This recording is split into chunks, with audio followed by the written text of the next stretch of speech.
Творец. Стихотворение от Рая Чаушева. Цветовете на твоята същност обагриха мрака в нощта ми. Разпознах под красивата външност душа без лъжи и без драми.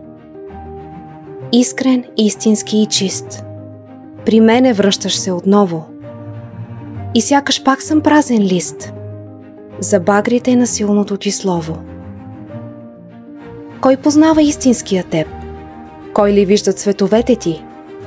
Аз, щастливата, успях да счупя твоя лед и да слея световете ни. Позволи да бъда вечното платно за таинствения шепот на боите. Нали и без това сме слети в едно? И сродни са ни и сърцата, и душите. Рисувай по живота ми на воля и не бой се, давам ти се цяла.